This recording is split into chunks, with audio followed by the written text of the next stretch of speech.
السلام عليكم ورحمة الله وبركاته.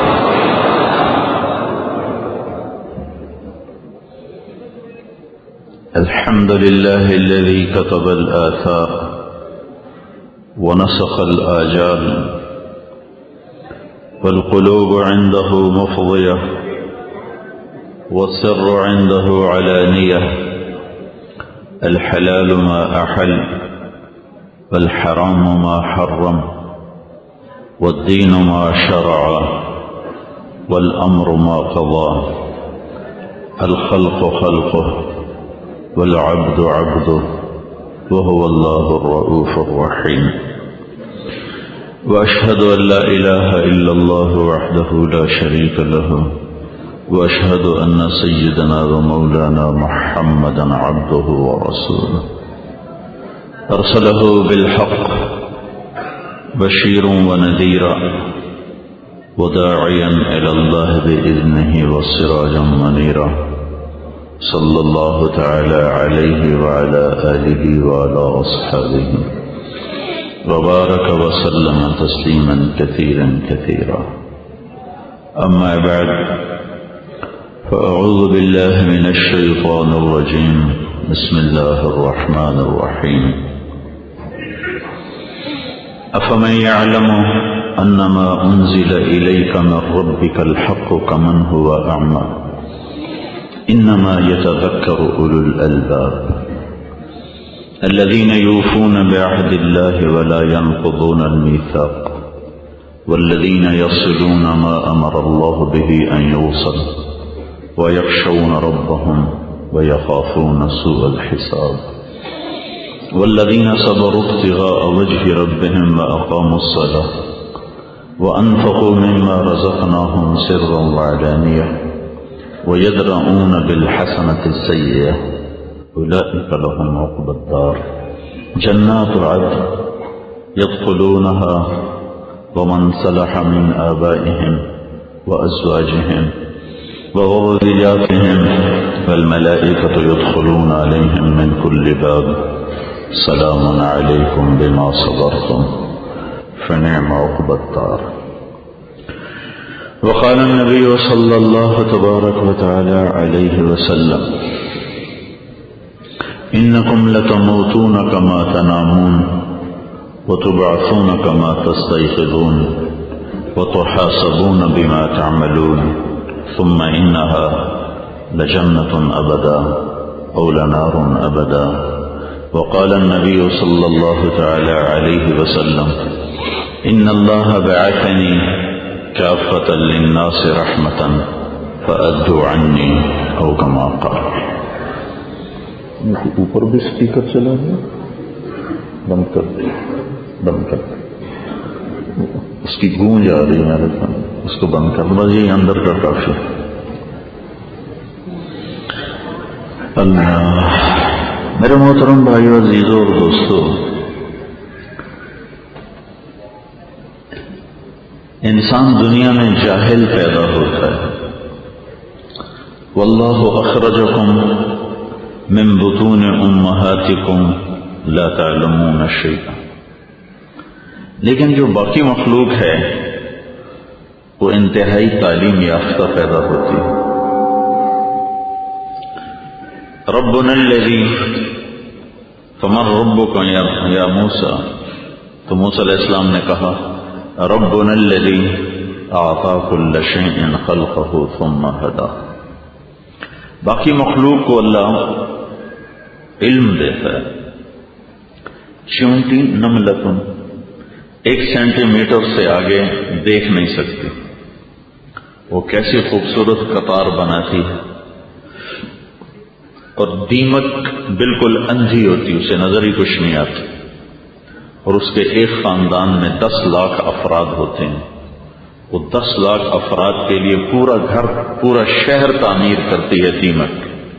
گلیاں، سڑک، کھڑکیاں، ذخیرے، اسٹور، ملکہ کا محل، فوج، پولیس، پہرے دار، ہر شے. اور اندھی بالکل. انسان کا بچہ پیدا ہوتا ہے اسے خبر ہی نہیں ہوتی میں کون ہوں کیا ہوں، حالانکہ 9 ماہ ماں کے پیٹ میں رہتا، 9 ماہ۔ مرغی کا بچہ 21 دن انڈے میں رہتا ہے، صرف 21 دن، اور وہ نکلتے ہی چلنا بھی جانتا ہے، دانا چگنا بھی جانتا ہے، کنکر اور دانے میں تمیز بھی رکھتا ہے کہ کنکر کو الگ کرتا ہے، دانے کو الگ کر کے کھاتا ہے، پانی پینا بھی جانتا ہے، دوست کو بھی پہچانتا ہے، دشمن کو بھی پہچانتا ہے، بلی کو دیکھتے ہی ماں کی طرف بھاگتا ہے۔ وہ تو آج ہی نکلا تھا انڈے سے اور ماں کی طرف بھاگتا ہے، پہلے دن اسے پتا یہ میری ماں ہے۔ یہ سب کچھ نہ اس نے ماں سے سیکھا نہ باپ سے، باپ تو پہلے ہی مفرور ہو جاتے ہیں، وہ تو ہوتا ہی کوئی نہیں، صرف اماں ہوتی ہے۔ یہ کہاں سے اس کو یہ علم ملا؟ ربنا الذی اعطى كل شيء خلقه ثم هدى۔ سانپ کو پیدا ہوتے ہی یہ کیسے پتہ چلتا ہے کہ میرے منہ میں زہر ہے؟ اس کو کیسے پتہ چلتا؟ اس کی ماں تو انڈے دے کے چلی جاتی ہے، سانپ کی مادہ انڈوں پر نہیں بیٹھتی، انڈے دے کے چلی جاتی۔ اللہ کا نظام ہے، سانپ کو بھوک لگے تو اپنے بچے کھانا شروع کر دیتے، تو ان کی حفاظت کا نظام ہے، وہ مادہ انڈے دے کے چلی جاتی۔ جب وہ انڈوں سے نکلتے ہیں تو نہ ماں ہے نہ باپ ہے، انہیں کیسے پتہ چلتا ہے میرے اندر زہر ہے، مجھے ڈسنا ہے؟ اور سانپ جو وار کرتا ہے اس طرح ڈسنے کے لیے کہ 90 میل فی سیکنڈ اس کی رفتار ہوتی، تو یہ وہ کہاں سے یہ اس نے سیکھا ہے؟ کون اس کو یہ سکھا رہا ہے؟ ربنا الذی اعطى كل شيء خلقه ثم هدى۔ اڑنے والوں کو کوئی اڑنا نہیں سکھا رہا، رینگنے والوں کو رینگنا نہیں سکھا رہا، پھر ان کا علم اتنا مضبوط ہے کہ کبھی اپنے علم کے خلاف نہیں کرتا، ان کا علم غلط نہیں۔ شیر کے سامنے گھاس رکھو کبھی نہیں کھائے، چاہے زعفران بھی رکھو کہے گا مجھے پرہیز، گوشت رکھو تو پھر کھائے گا، بکری کے آگے گوشت رکھو تو نہیں کھائے گی، کہے گی میرا پرہیز ہے، اس کے آگے گھاس رکھو تو کھائے گی۔ جو چیزیں ان کے مزاج میں نہیں ہیں وہ ہاتھ نہیں لگائیں گے، منہ نہیں لگائیں گے، زور لگا دیں۔ انسان سیکھنے کے بعد بھی غلط کرتا ہے۔ شوگر والے مریض کے آگے مٹھائی رکھ دو، چاہے مولوی صاحب ہو چاہے ڈاکٹر صاحب ہو، وہ ضرور کھائے گا اور اپنے آپ کو تسلی دے گا، ایک آدھی گولی آج زیادہ کھاؤں گا، حلوہ نہیں چھوڑنا۔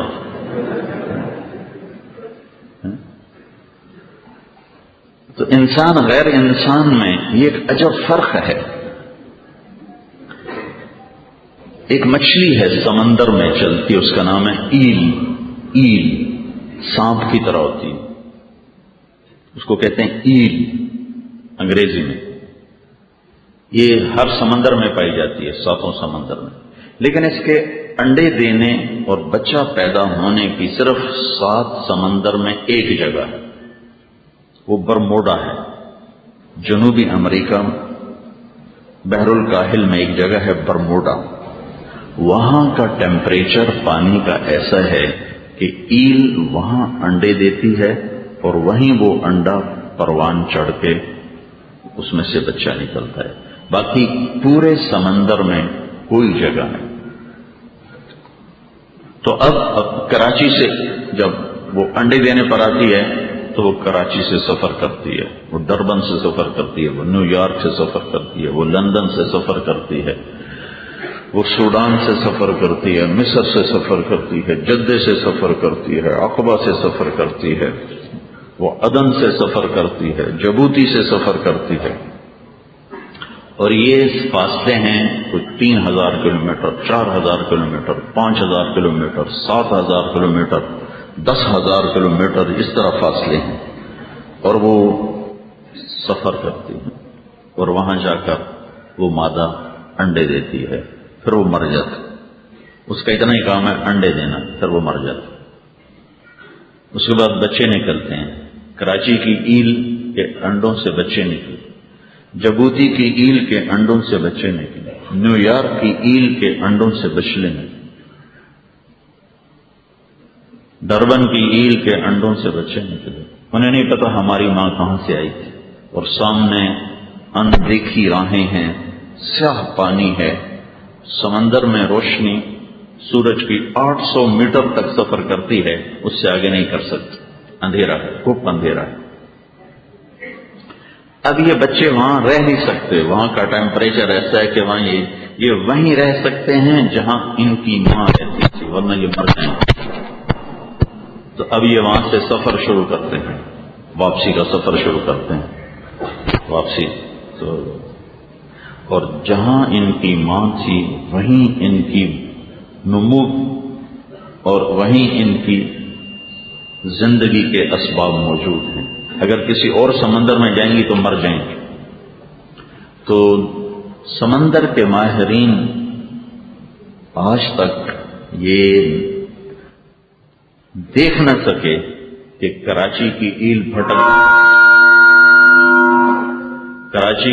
بھٹک کے جدے پہنچ گئی ہو، ایسا کبھی نہیں ہو۔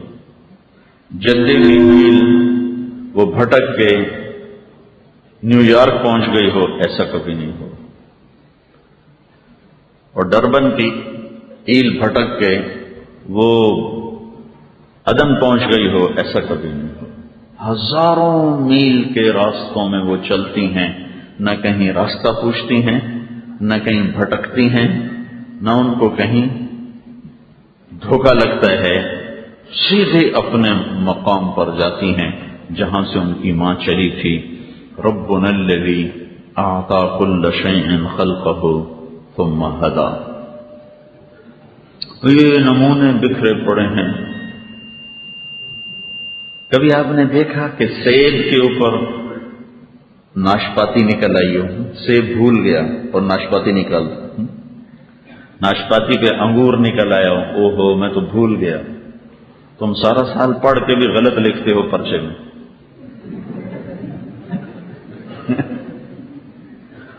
اور آج تک سیب نے کبھی غلط پرچہ نہیں دیا، اس کو اپنے موسم کا پتہ ہے، اپنے وقت کا پتہ ہے، مجھے پھول کب لینے ہیں، مجھے بور کب بننا ہے، مجھے دانہ کب بننا ہے، مجھے رنگ کب بھرنا ہے، مجھے مٹھاس کب بھرنی ہے، مجھے اس میں ذائقہ کب بھرنا ہے، خوشبو کب بھرنی ہے۔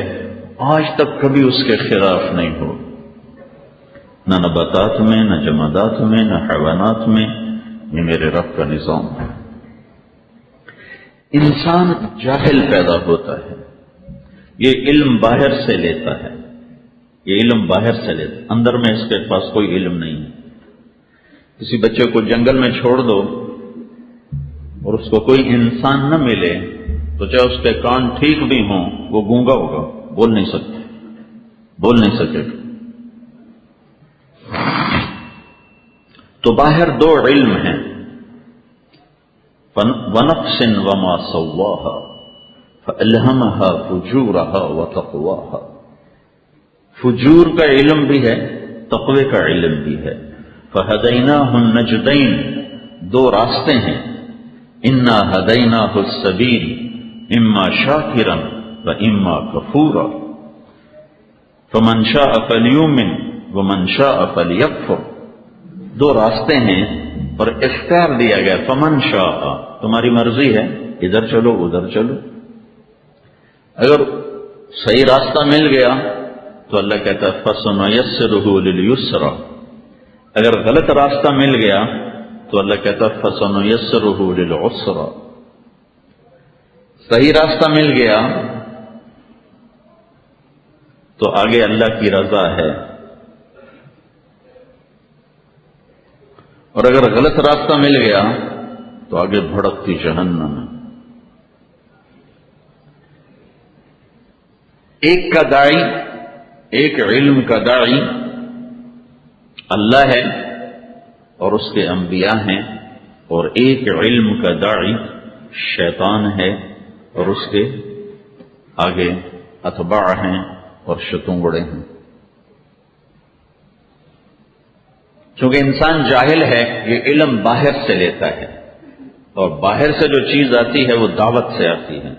دعوت سکھایا جاتا ہے، بتایا جاتا ہے، پڑھایا جاتا ہے، تو اس سے انسان لیتا ہے. یہ جو جیب کترے ہیں یہ سیکھتے ہیں کہ نہیں سیکھتے؟ دلی میں ایک جیب کترا تھا، وہ لڑکوں کو گھنگرو باندھ کے چلاتا تھا. گھنگرو باندھ کے اگر گھنگرو کے چھنکنے کی آواز آتی تو ان کی پٹائی کرتا تھا کہ ایسے چلو کہ گھنگرو کی بھی آواز نہ آئے. سکھا رہا ہے.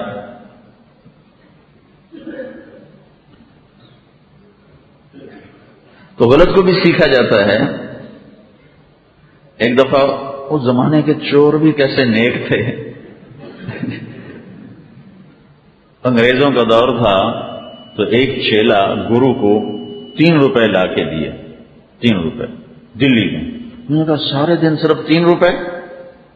وہ کہنے لگا استاد آج بڑا موٹا شکار ہاتھ آیا تھا، آج ایک گورے کی جیب کاٹی تھی، کافی پیسے تھے، لیکن جب میں چلا تو مجھے خیال آیا اگر قیامت کے دن عیسیٰ علیہ السلام نے میرے نبی کو طعنہ دے دیا کہ تیرے امتی نے میرے امتی کی جیب کاٹی تھی تو میرے نبی کے لیے یہ اچھی بات نہ ہوگی، تو میں نے شرم میں آ کر اس کو وہ پیسے واپس کر دیے، پھر یہ اپنے کی جیب صاف کر کے آیا ہوں.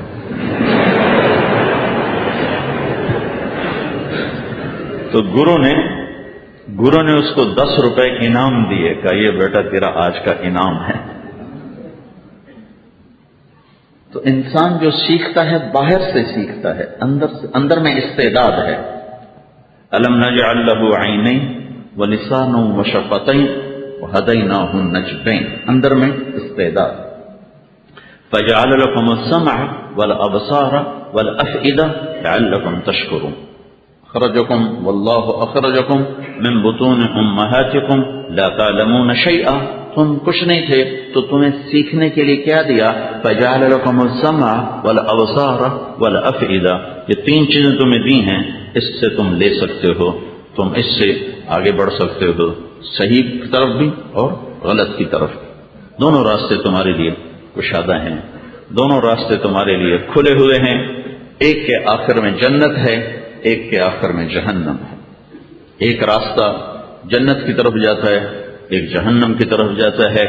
زین للناس حب الشہوات، ایک شہوات کا راستہ ہے. من النساء والبنین والقناطیر المقنطرہ من الذهب والفضہ والخیل المسومہ والانعام والحرث. ایک راستہ یہ ہے. ایک راستہ اس سے اقول انبئکم بخیر من ذلکم. ایک دوسرا راستہ ہے للذین اتقوا عند ربهم جنات تجری من تحتها الانہار خالدین فیہا وازواج مطہرہ ورضوان من اللہ واللہ بصیر بالعباد. ایک راستہ یہ ہے کہ ایک راستے کی طرف چلو گے تو عورتیں ہیں، اولاد ہے، نفس ہے، شیطان ہے، جائیدادیں ہیں، گھوڑ سواریاں ہیں، گاڑیاں ہیں، موٹریں ہیں، سیادت ہے، قیادت ہے، وجاہت ہے. ایک یہ راستہ. ایک راستہ دوسرا ہے جو تقوی والا ہے، تو اس کے آخر میں جنت ہے. تو جنت کی خوبصورت لڑکیاں ہیں، ازواج مطہرہ. ایک حدیث میں آتا ہے سطع نور فی الجنہ، جنت میں نور کی چمک اٹھے.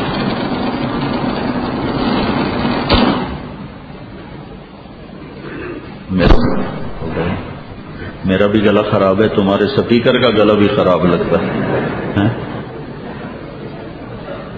سطع نور فی الجنہ. ابن عباس فرماتے ہیں جنت میں نور کی چمک اٹھے گی. جنت خود نورانی ہے کہ اللہ تعالیٰ نے اس کو بنایا ہی نور سے ہے، نور ہی نور ہے. سطع نور فی الجنہ، جنت میں نور کی چمک اٹھے گی. فرفعوا ابصارهم، تو سارے جنت یہ سے دیکھیں گے واہ لہذا النور، یہ نور کیسا ہے بھائی، یہ کہاں سے ہے بھائی؟ تو پتہ چلے گا. فَإِذَا هُوَ مِن ثَقْرِ حَوْرَاءَ ضَحِكَتْ فِي وَجْهِ زَوْجِهَا. تو انہیں بتایا جائے گا کہ ایک حور اپنے خامن کے سامنے مسکرائی ہے تو اس کے دانت جو کھلے تو اس سے جو نور نکلا اس نے جنت کے اوپر سورا. چھا گیا. دانتوں کے نور سے جنت چمک گئی.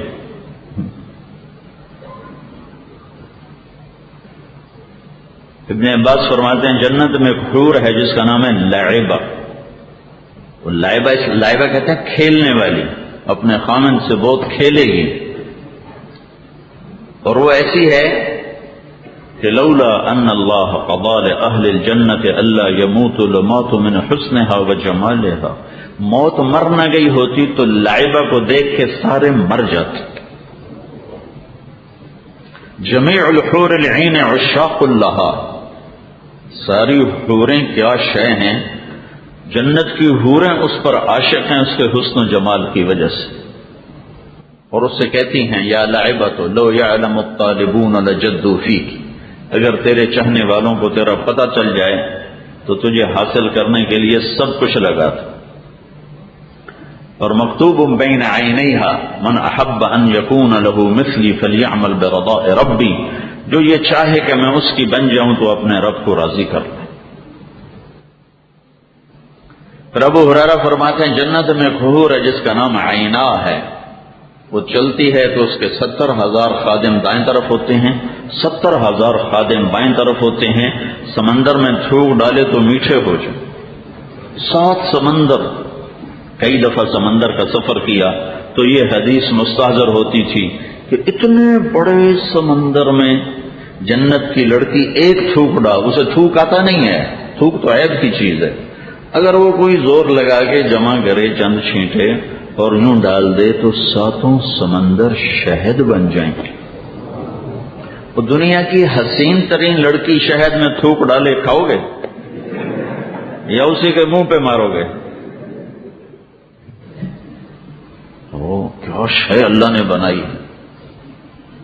نور وجہہن من نور اللہ تعالی. ان کے چہرے کا نور اللہ کے نور میں سے ہے.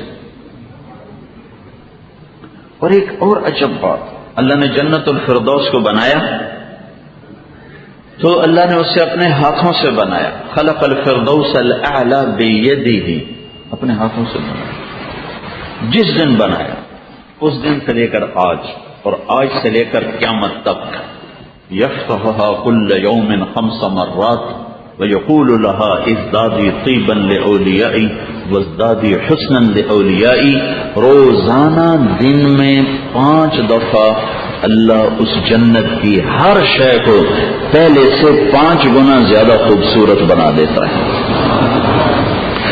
کبھی یعنی تصور میں یہ بہت بڑی مسجد ہے، اسے خوبصورت بنانا شروع کر دو تو لوگ آئیں اور اپنے اپنی مہارت یہاں ظاہر اس کا کمال دکھا دیں. 1 سال 2 سال 3 سال 4 سال 10 سال کے بعد اس میں ایک تنکا کی گنجائش باقی نہیں رہے گی، اور سارے ماہرین کہیں گے بھائی بس اس سے زیادہ نہیں. اب اس سے زیادہ کریں گے تو بدصورت، زیادہ میک اپ کر دو تو وہ بھی تو بدصورت نظر آتا ہے. لڑکی کو تھوڑا سا پاؤڈر لگاتا ہے، پورا ڈبہ منہ پہ مار دے ہو تو اس کے پاس کو نظر آئے گی، تو بھتنی نظر آئے گی. کوئی ایک حد تک گنجائش ہوتی ہے، اس سے زیادہ تو نہیں ہوتی. تو ایک مسجد ہے، ایک گھر ہے، ایک دفتر ہے، ایک لڑکی ہے، اس کو تم خوبصورت میک اپ کرنا شروع کرو. 1 گھنٹہ 2 گھنٹہ 4 گھنٹے 5 گھنٹے 6 گھنٹے، بس جی اس سے زیادہ نہیں ہو سکتا. اور وہ ناپائیدار ہے، منہ دھوئے گی تو صاف ہو جائے گا. آپ ذرا تصور کرو، جنت الفردوس کی لڑکی کو اللہ نے بنایا. اور کب بنایا؟ ہم سائنسدانوں کی بات مان لیتے ہیں، سائنسدانوں کی بات مان لیتے ہیں کہ سائنسدان یہ کہتے ہیں کہ کائنات کو بنے ہوئے 25 ارب سال ہوئے ہیں. یہ ہم مان لیتے ہیں. اب کتنے سال ہوئے ہیں یہ اللہ کو پتہ ہے، لیکن ہمارے پاس کوئی اور ایسی چیز ہے نہیں ہے اس کی تصدیق یا تردید کے لیے، تو ہم اسی کو مان لیتے ہیں کہ ایک دھماکے سے آج سے 25 ارب سال پہلے یہ کائنات وجود میں آنا شروع ہوئی. تو کائنات میں اگر جنت بھی شامل ہے تو 25 ارب سال لگا لو، جنت اللہ نے بنائی. آج سے 25 ارب سال پہلے اللہ نے ایک لڑکی کو حسن بخشا، اپنے ہاتھوں سے جو بنایا. پھر اگلے دن اس کو پہلے سے 5 گنا زیادہ مزید میک اپ کر کے خوبصورت کر دیا. اگلے دن اس کو 5 دفعہ اور کر دیا، اگلے دن 5 دفعہ اور کر دیا. 25 ارب سال سے وہ روزانہ حسن و جمال میں بڑھتی چلی جا رہی ہے، اور ابھی آئندہ آنے والا وقت بھی باقی ہے. تو کیا شے، کیا چیز اللہ بنا. میں نے انگلینڈ میں بیان کیا تو ایک نوجوان کھڑا ہو گیا، کہنے لگا مولانا صاحب یہ ہے نا ایک ہے یا زیادہ ہے؟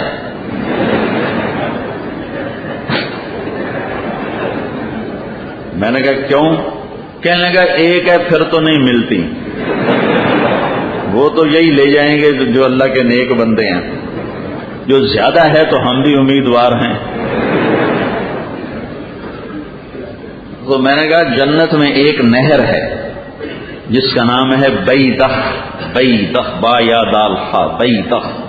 وہ موتیوں سے ڈھکی ہوئی ہے، اس کے نیچے اس میں پانی نہیں بہتا. جنت کی لڑکی 4 چیزوں سے بنی ہے، مشک، عنبر، زعفران، کافور، 4 چیزوں سے بنی ہے. تو اس کے اندر یہ مشک، عنبر، زعفران، کافور چلتا ہے. تو پھر جب اللہ حور کو پیدا کرنا چاہتا ہے تو اپنے امر کو متوجہ کرتا ہے، اپنی تجلی کو ڈالتا ہے، کما یلی کو بجلالہ. تو اس میں سے کامل، اکمل، طاہر، مطہر، نفیس، ناعمہ، راضیہ، کاسیہ، کاعبہ، ساری صفات جمع کر لیں. عربا اترابا، کواعب اترابا، کأنہن الیاقوت والمرجان، کأنہن بيض مكنون، كأمثال اللؤلؤ المكنون، خيرات حسان، حور مقصورات في الخيام، لم يطمثهن انس قبلهم ولا جان، فبأي آلاء ربكما تكذبان. تو وہ نکلتی ہے کامل اکمل ہو کر. پیدا نہیں ہوتی کہ پیدا ہوئی 9 مہینے کی پیدا ہوئی، اب رڑنا شروع ہوئی، اب دودھ پینا شروع، اب دانت نکلنے شروع ہوئے. پیدا ہوتی ہے، کتنا قد ہوتا ہے؟ 60 ہاتھ قد ہوتا ہے، 60 ہاتھ. فکر نہ کرو، تم سوچ رہے ہوگے تو ہم تو 5 فٹ کے، ہمیں تو ویسے وہ کھلا دے گی. ہمارا کیا بنے؟ تمہارا قد بھی 60 ہاتھ ہوگا. عربا اترابا، اترابا، عربا اترابا، کواعب اترابا، ترب. تم برابر ہو گئے. علی قامت آدم 60 ذراعا، ہر آدمی آدم علیہ السلام کا قد 60 ہاتھ. علی حسن یوسف، حسن یوسف. علی قلب ایوب، قلب ایوب. علی لحن داوود. علی میلاد عیسیٰ. علی خلق محمد علیہ الصلوات والتسلیمات. ایک راستہ یہ ہے، اس کے آخر میں یہ نظارے ہیں. ایک راستہ ادھر ہے، اس کے آخر میں لوا ہے، نزاعۃ للشوا ہے، تدعو من ادبر وتولى ہے، وجمع فاوعى ہے. ایک کے آخر میں فی سموم وحمیم ہے، وظل من یحموم ہے، لا بارد ولا کریم ہے، وشاربون شرب الہیم ہے، اور یہ نزلہم یوم الدین ہے. ایک راستہ وہ ہے یعرف المجرمون بسیماہم فیؤخذ بالنواصی والاقدام. ایک یہ ہے یرسل علیکما شواظ من نار ونحاس فلا تنتصران. ایک راستہ یہ ہے انہا علیہم مؤصدہ فی عمد ممددہ. ایک راستہ یہ ہے وجوہ یومئذ خاشعہ عاملۃ ناصبہ تصلی نارا حامیہ تسقى من عين آنية ليس لهم طعام إلا من ضريع لا يسمن ولا يغني من جوع. ایک راستہ یہ ہے.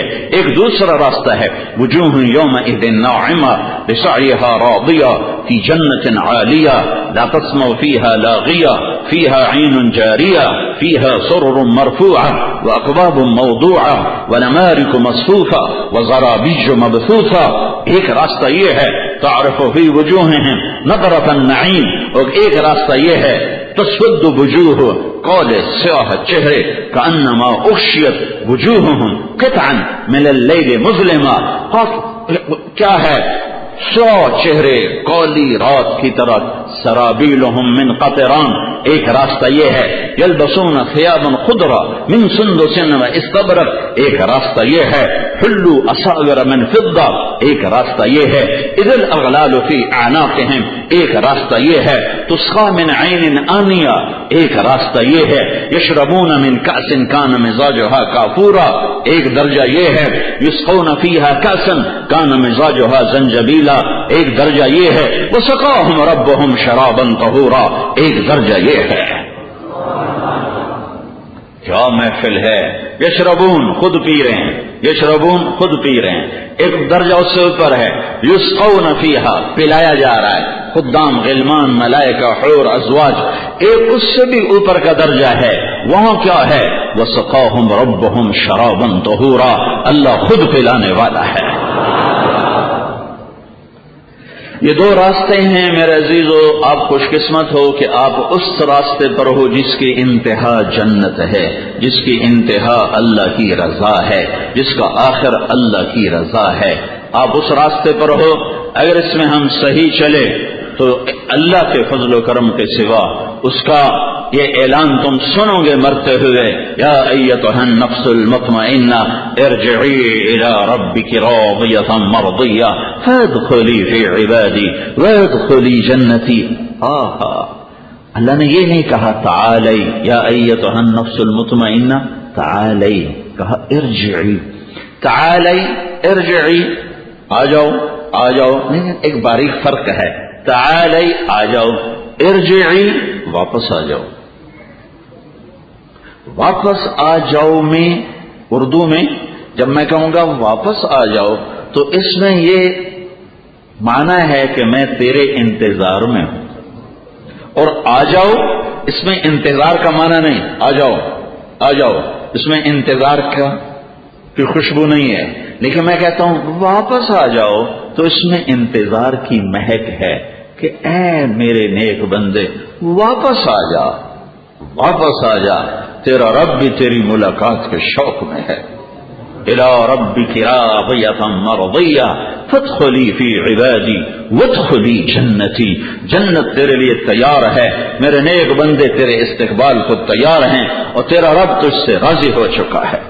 فہو فی، اعلان سنو گے، فہو فی عیشۃ راضیہ فی جنت عالیہ قطوفها دانیہ کلوا واشربوا ہنیئا بما اسلفتم فی الایام الخالیہ، جاؤ مزے کرو مزے کرو، تمہارا رب تم پہ راضی ہو گیا۔ تو آپ اس راستے پر ہو جس کی انتہا پر اللہ ہے، اللہ ہے، آپ علم کی نسبت پر ہو، علم کی نسبت پر ہو، علم کی نسبت پر ہو، اور ظاہر ہے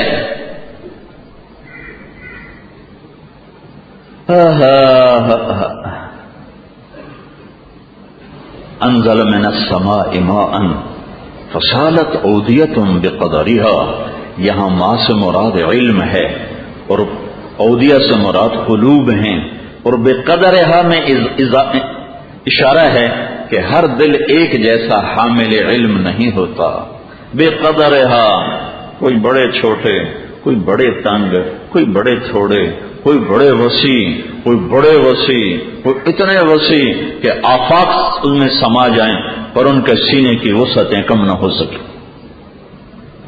لیکن نسبت کا مل جانا بھی بہت بڑی دولت، اور میں اور آپ بھی علماء کہلاتے ہیں، دو چار قصے سنا دیے، دو چار آیتیں پڑھ دیں، لیکن یہ جو نسبت مل گئی ہے نا، اس کو سنبھال کے رکھنا، سنبھال کے رکھنا، یہ بہت، اپنی نسبت نہ بدلنے دینا، اپنی نسبت نہ بدلنے دینا۔ کہ ایک حدیث قدسی میں اذا مات العبد واللہ یعلم منہ شرا ویقول الناس فیہ خیرا، ایک شخص مرتا ہے، اللہ کے علم میں ہے کہ شریر آدمی ہے، غلط آدمی ہے، لوگ کہتے ہیں، لوگ بہت نیک، حضرت صاحب کا انتقال ہو گیا، مولانا صاحب وہ تو بخاری پڑھاتے تھے، وہ تو ہدایہ پڑھاتے تھے، وہ تو مسجد میں امام تھے، وہ تو تبلیغ میں جاتے تھے، وہ تو ہر سال حج کرتے تھے، وہ تو عمرہ کرتے تھے، وہ تو خیرات بڑی کرتے تھے، یہ نیک نسبتیں چالو ہو جاتی ہیں، چالو ہو جاتی۔ تو جب وہ اللہ کی بارگاہ میں پیش ہوتا ہے تو اللہ تعالیٰ فرماتے ہیں مجھے تو پتہ ہے تو شریر ہے، لیکن میرے بندے تیرے بارے میں اچھا بول رہے ہیں، میں اپنے علم کو چھوڑتا ہوں، ان کی گواہی قبول کرتا ہوں۔ قد قبلت شہادت عبادی لعبدی وعفوت عن علم، اس کی قدر کرو۔ یحییٰ بن اقسم کا انتقال ہوا تو وہ خواب میں کسی کو ملے، مامون رشید کے قاضی ہیں، کہنے کہ آپ کے ساتھ کیا ہوا؟ کہ اللہ نے کھڑا کیا، تم اللہ کہنے لگے یا شیخ خصو فعلت کذا، یا شیخ خصو فعلت کذا، ارے نافرمان بوڑھے تو کیا کیا کرتا آیا ہے میرے پاس؟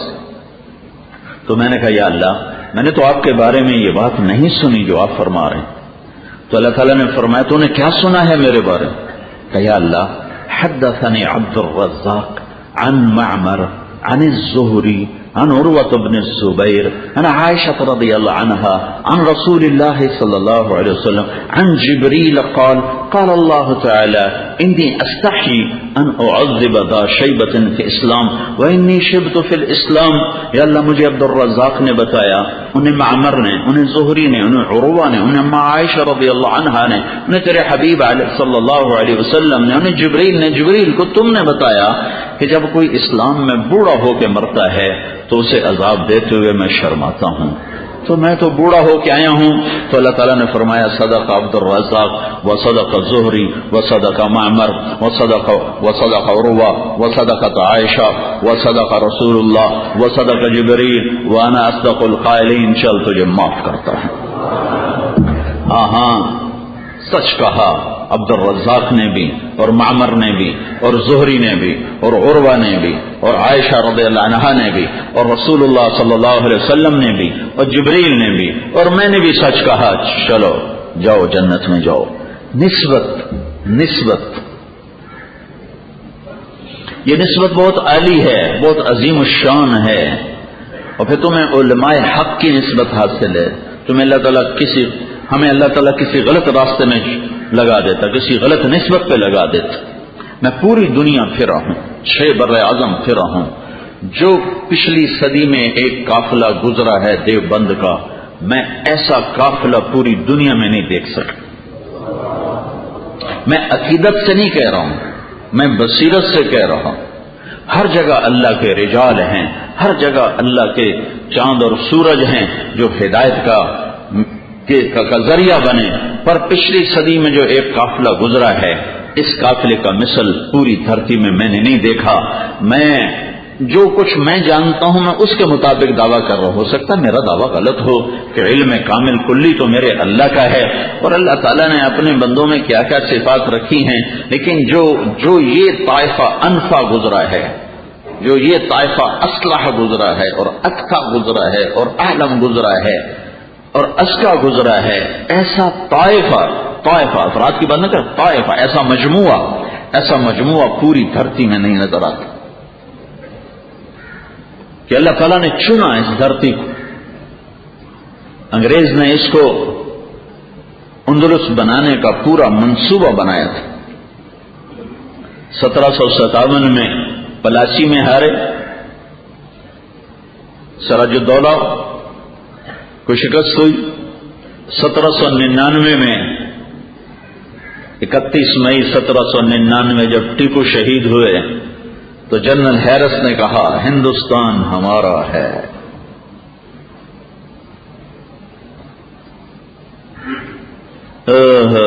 پھر 1831 میں سید احمد شہید رحمت اللہ علیہ بالا کوٹ کے پہاڑوں میں اپنوں کے ہاتھوں تو ادھر ادھر کی نہ بات کر، یہ بتا کہ قافلہ کیوں لوٹا، مجھے راہزنوں سے گلا نہیں، تیری راہبری کا سوال ہے۔ اس گھر کو آگ لگ گئی، گھر کے چراغ۔ شاہ صاحب تک جنرل شیر سنگھ یہ رنجیت سنگھ کا بیٹا تھا۔ شیر سنگھ کو بالا کوٹ پہنچانے والے مسلمان تھے، مٹی کوٹ تک۔ اور مٹی کوٹ بہت اونچا پہاڑ ہے، بالا کوٹ بہت نیچا پہاڑ ہے، جس کا مٹی کوٹ اس کا بالا کوٹ، یہ مسل مشہور تھے۔ تو مٹی کوٹ تک پہنچانے والے شیر سنگھ کے لشکر کو مسلمان تھے۔ اور شاہ صاحب بد دل ہو گئے، ورنہ والی کا غان نے پیچھے دعوت دی کہ میرے پاس آ جائیں، کہ بس اب ہم اللہ کی ملاقات کا شوق رکھتے ہیں۔ وہاں دونوں یہ آفتاب و مہتاب شہید ہو گئے 1831 میں۔ تو 1834 میں لارڈ میکالے کو بھیجا گیا کہ یہاں کا نظام تعلیم بنایا جائے اور مسلمانوں کو کسی طرح ختم کیا جائے۔ تو 1857 کی پھر ایک آخری کوشش ہوئی جنگ آزادی کی۔ تو جب قوموں کا نصیب ڈوبتا ہے تو کسی ایک طائفہ یا ایک طبقے کی وجہ سے نہیں، پورا بگاڑ آتا ہے تو پھر نصیب ڈوبتا ہے۔ صرف حکمرانوں کی نااہلی سے نصیب نہیں ڈوبا کرتے، نصیب جو ڈوبتے ہیں تو سب اس میں شریک ہوتے، سارے اس کے اندر شریک۔ اکثریت میں نافرمانی ہوتی، تو اکثریت میں بگاڑ تھا۔ تو 1857 کی جنگ کو بھی رجب علی خان اور مرزا الہی بخش اور نجف خان، ان تین آدمیوں نے ایمان بیچ کر اور دلی کے دروازے کھول دیے۔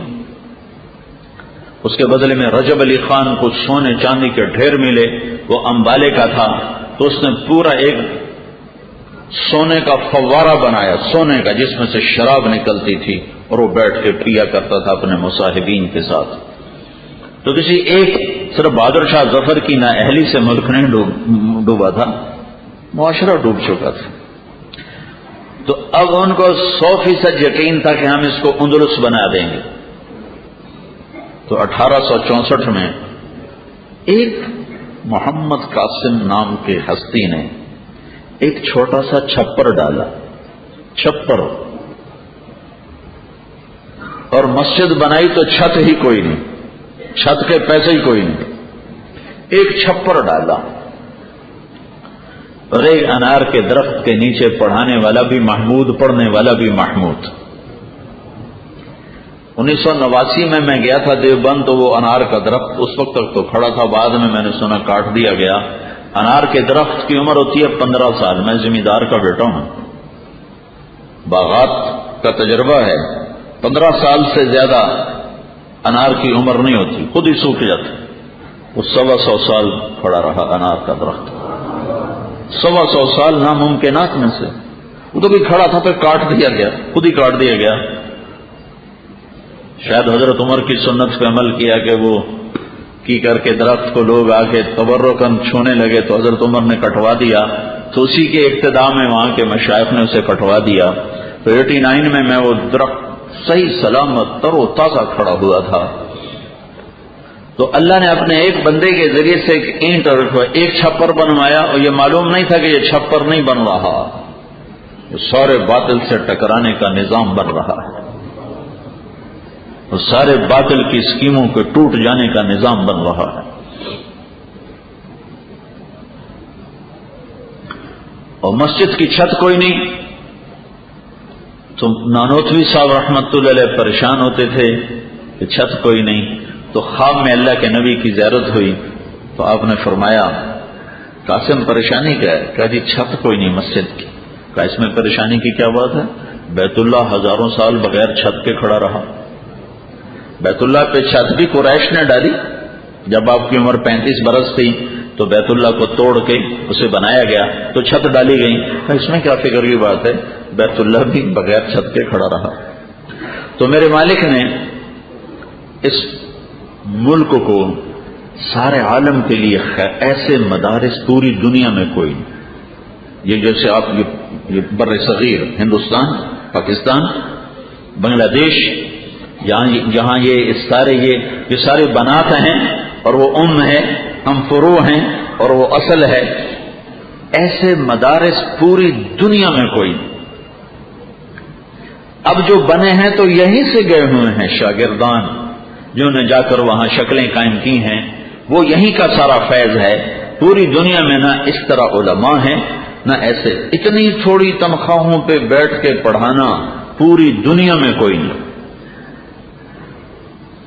قاری صاحب بیمار ہو جائیں تو اپنی تنخواہ میں علاج نہیں کرا سکتے، مولوی صاحب کی بچی جوان ہو جائے تو اپنی تنخواہ میں بیٹی کی شادی نہیں کر سکتے، اور وہ مصلی نہیں چھوڑ رہے، چٹائی نہیں چھوڑ رہے. میرے مدرسے میں رمزی ایک تیونس کا ہے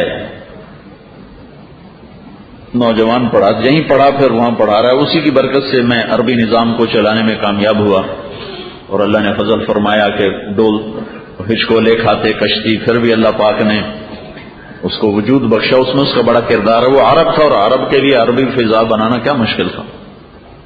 تو میں نے اس سے ایک دن پوچھا کہ دنیا کا سب سے پہلا مدرسہ تھا مدرسہ زیتونیہ، جو جامع ازہر سے بھی پہلے بنا تھا.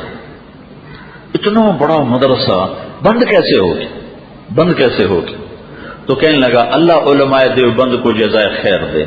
تو میں چکر میں پڑ گیا کہ میں مدرسہ زیتونیہ پوچھ رہا ہوں، یہ علماء دیوبند کی تعریف کر رہا ہے، اللہ علماء دیوبند کو جزائے خیر. میں نے کہا کیا مطلب؟ کہنے لگا بکے نہیں، چٹائیوں پہ بیٹھے رہے، حکومت کے آگے ہاتھ نہ پھیلائے، تو آج تک زندہ ہیں. ہمارے علماء نے حکومت کے آگے ہاتھ پھیلانا شروع کر دیا، تو وہ بک گئے، تو مدرسے بھی بند ہو گئے اور مجالس بھی اجڑ گئیں اور علم بھی چلا گیا. اور یہاں کا عالم وہ چٹائی پر بیٹھا رہا ساری زندگی، اور اپنی حاجت لے کر بادشاہوں کے در پر نہ گیا. تو ان کا علم بھی سلامت ہے، ان کے مدارس بھی سلامت ہیں. ہمارے علماء یہاں دھوکہ کھا گئے کہ وہ حکمرانوں سے استفادہ کرنے کے چکر میں پڑے تو ہر شے چلی گئی.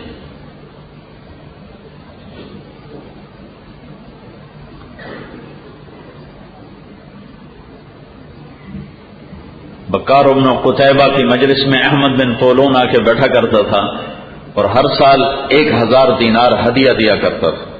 1000 دینار ہدیہ. 18 برس کے بعد ایک مسئلے میں ان سے فتویٰ لینا چاہا. جو خلیفہ تھا بغداد کا، وہ اپنے پہلے جو خلیفہ کی وصیت ہو چکی تھی اس کو ہٹا کے اپنے بیٹے کو بنانا چاہتا، تو اس کے لیے فضا ہموار کر رہا تھا. تو اس نے کہا بکار بن قتیبہ سے بھی اس پر فتویٰ لو. تو احمد بن طولون نے ان سے فتویٰ لینے کی کوشش کی، تو انہوں نے انکار کر دیا کہ جب ایک کے بارے میں بیعت ہو چکی ہے تو اس کو فسخ کرنا جب تک کوئی شرعی عذر نہ ہو جائز نہیں ہے. وہ غصے میں آگ بگولا ہو گیا اور کہنے لگا میرے 18,000 دینار واپس کرو. اس کو خیال تھا مولوی آدمی یہ تو پہلے دن بسم اللہ پڑھ کے کھا گیا ہوگا، نہیں.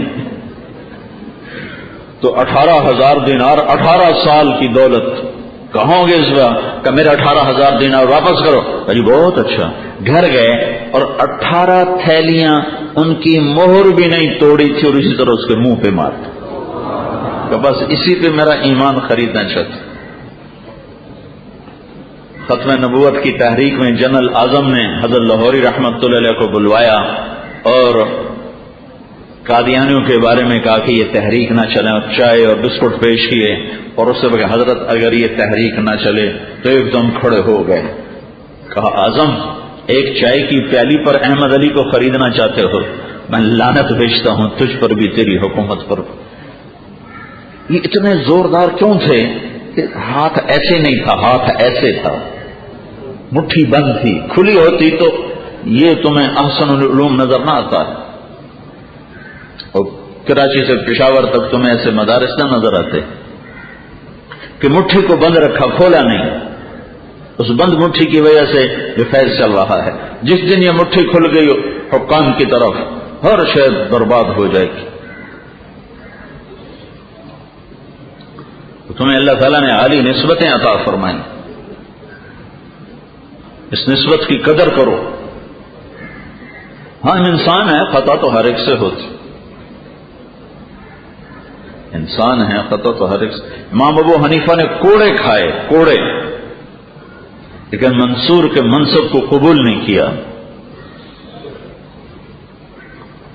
جیل میں انتقال ہوا، جیل میں انتقال ہوا، یہاں ان کے منصب کو قبول نہیں کیا.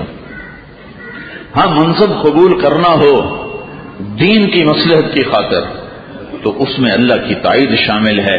ابو یوسف رحمت اللہ علیہ نے منصب قبول کیا، لیکن ہاتھ پھیلا کر نہیں، مانگ کر نہیں. ہارون رشید نے ایک دفعہ اپنی بیگم سے کہا تو نے آج رات میرے ملک میں گزاری تو تمہیں 3 طلاق. اور پھر تھوڑی دیر بعد اس کا غصہ جو اتر کہنا وہ مر گیا، اب کیا کروں؟ حکومت تو اس کی کراچی پر بھی تھی، میرے ضلع ملتان تک تھی، آگے دیپال پور تک تھی، کشمیر تک تھی، تو کوئی ہوائی جہاز تو ہے نہیں کہ اس پہ بٹھا کے دلی پہنچا دیں.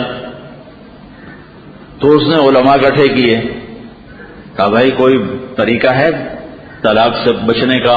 تو سب نے کہا ایک طریقہ ہے کہ ملک سے نکال دیا جائے تو پھر نہیں پڑے گی، اگر رات آ گئی تو طلاق پڑ جائے گی. کہنے لگا ملک سے کہاں سے نکالوں؟ پھر کہنے لگا کوئی ابو حنیفہ کے تلامذہ میں سے ہے، کوئی شاگردوں میں سے کوئی ہے؟ کہا ایک ہے یعقوب ابو یوسف کی نسبت تو اللہ نے بعد میں عطا فرمائی، دھوبی کے بیٹے، غریب عورت کے بیٹے، وہ جاتے تھے کام کرنے اور ادھر بیٹھ جاتے. تو ایک دن وہ بڑھیا آ گئی، کہنے لگی تو مالدار ہے، کیوں میرے بیٹے کو خراب کرتا ہے؟ ابو حنیفہ سے کہنے لگی تیری تو روٹی چلتی ہے، مالدار آدمی ہے، میرے بیٹے کو خراب کیوں کرتا ہے؟ کہنے لگے میں تو دیکھ رہا ہوں بادشاہ کے دسترخوان پر فیروزے کے ڈونگے میں پستے کے تیل میں بنا ہوا فالودہ کھا رہا ہے. تو وہ بڑھیا کہنے لگی شیخ خرفتہ، بڈھا ہو گیا، عقل خراب ہو گئی. کہنے لگی کوئی عقل کا فطور لگتا ہے، غریب آدمی کو روٹی نصیب نہیں، یہ کیا کہہ رہا ہے؟ تو انہوں نے کہا ایک ہے ابو یوسف، اس کا اسے بلاؤ. چند دن پہلے ابو یوسف رحمت اللہ علیہ کے گلی سے پہلے ایک یہودی کا گھر تھا، اس نے اپنے گھر کی دیوار آگے کر لی، تجاوزات، ناجائز تجاوزات آگے کر لی. تو ابو یوسف نے فرمایا بھائی غریبوں کی گلی تو تنگ نہ کر. تو آگے سے مذاقن کہنے لگا جب تو آئے گا نا پالکی پہ چڑھ کے تو پھر کھلی کر دوں گا. پالکی ہوتی تو جو اٹھاتے تھے غلام. یہ مسئلہ پیش آ گیا، ان کو بلایا، ان سے پوچھا کیوں جی کوئی راستہ ہے کہ طلاق نہ پڑے؟ کہنے لگے ہاں، بغیر سوچے سمجھے. کہاں کیا؟ کہ رات مسجد میں گزارے طلاق نہیں پڑے گی. تو سارے حیران ہو کر دیکھنے لگے کہ بھئی کیسے نہیں پڑے گی؟ کون نے فوراً قرآن کی آیت پڑھی وَأَنَّ الْمَسَاجِدَ لِلَّهِ وَأَنَّ الْمَسَاجِدَ لِلَّهِ. مسجد میں ہارون کی کوئی حکومت نہیں، مسجد میں ہارون کی کوئی مملکت نہیں، یہ اللہ کے گھر ہیں. بیوتی فی الارض المساجد، حدیث قدسی، بیوتی فی الارض المساجد عمارها زوارها فطوبى لمن تطهر في بيته ثم زارني فحق على المزور ان يكرم سائره. مسجدیں میرے گھر ہیں، دنیا میں مسجدیں میرے گھر ہیں. تو ابو ہارون رشید نے اسی وقت 1,00,000 درہم کا اعلان کیا عطا کیے جائیں، اور اسی وقت حکم نامہ جاری کیا کہ ساری عباسی سلطنت کا چیف جسٹس بنایا جائے. اور جب وہ اٹھنے لگے تو کہنے لگا ٹھہرو، پالکی لاؤ، پالکی. ان کو پالکی میں بٹھاؤ اور ان کو پالکی میں بٹھا کے گھر لے جاؤ. جب وہ گھر کے گلی کے کنارے پہنچے تو وہ غلاموں سے کہنے لگے ٹھہر جاؤ، ادھر پالکی رکھو. تو جو یہودی بلاؤ، وہ یہودی آ گیا، کہنے لگے دیکھو میں پالکی میں آ گیا ہوں، اب میری گلی کھلی کر. اس کو پتا چلا یہ تو چیف جسٹس بن گئے، اس نے اگلے دن ہی کھلی کر. تو اللہ کی طرف سے ملے تو وہ تو ایک امتحان بھی ہے، ایک نعمت بھی ہے، ایک رحمت بھی ہے. لیکن میں جوتیاں چٹکھاتا پھروں تو میں نے تو اپنے آپ کو بھی ہلاک کیا.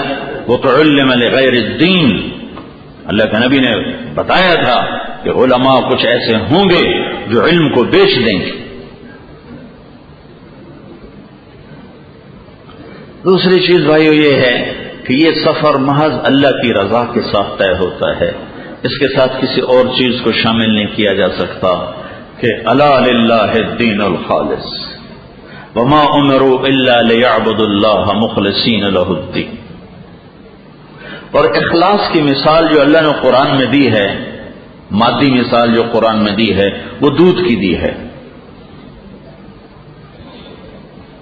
وَإِنَّ لَكُمْ فِي الْأَنْعَامِ لَعِبْرَةً نُسْقِيكُم مِّمَّا فِي بُطُونِهَا مِن بَيْنِ فَرْثٍ وَدَمٍ.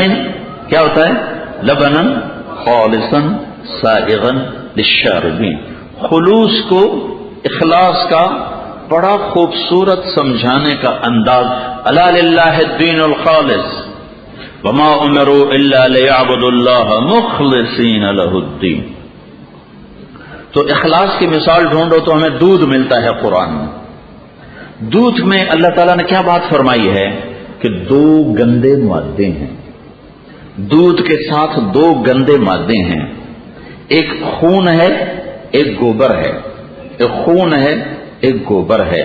میں کیا کرتا ہوں، گوبر اور خون کے بیچوں بیچ تمہیں خالص دودھ پلاتا ہوں، یعنی نہ اس میں گوبر شامل ہوتا ہے نہ اس میں خون شامل ہوتا ہے.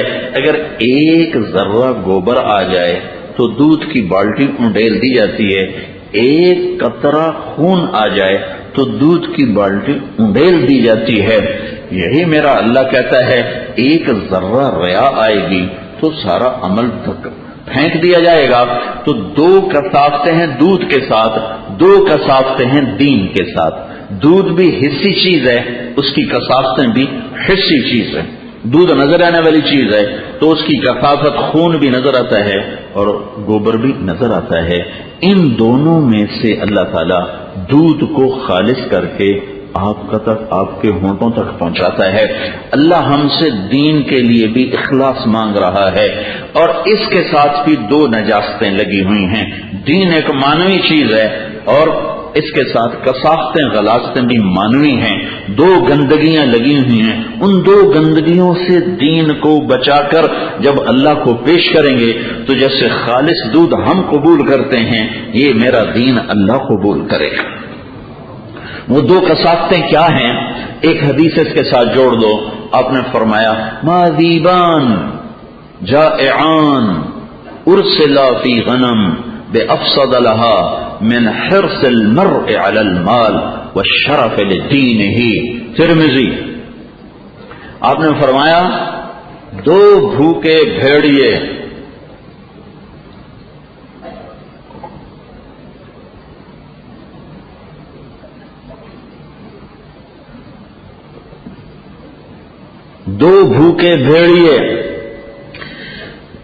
بکریوں کو اتنا نقصان نہیں پہنچاتے جتنا 2 جذبے دین کو نقصان پہنچاتے ہیں.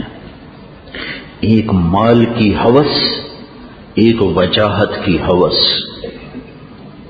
ایک مال کی ہوس، ایک بڑا بننے کی ہوس. یہ عجب حدیث ہے. اس کو کہتے ہیں لسان القوم. وما ارسلنا من رسول الا بلسان قومه لیبین لهم. ہم نے ہر رسول کو وہ زبان دے کر بھیجا، وہ زبان دے کر بھیجا جو اس علاقے کے لوگ بولتے تھے. یہ تو اس کا ظاہری ترجمہ ہے، لیکن صرف یہ مراد نہیں. لسان القوم سے وہ اسلوب مراد ہے جس میں لوگ بات کو سمجھتے ہوں اور لیتے ہوں. مولانا ابوالکلام آزاد کی اردو میں بولنا شروع کر دوں، نہ میرے پلے پڑے گی نہ تمہارے پلے پڑے گی. ایک دفعہ سکھ آئے، وزیر زراعت تھے، سکھ آئے تو ان سے پوچھنے لگے فضائے بسیط کیسی رہی، موسم کیسا رہا. تو سکھ ایک دوسرے کو دیکھنے لگے. حقیقت جن سب ابر باراں برسا کہ نہ برسا. وہ ایک سے دوسرے سے کہنے لگا اے لگتا ہے وزیر صاحب اپنا قرآن پڑھی جاندے نے.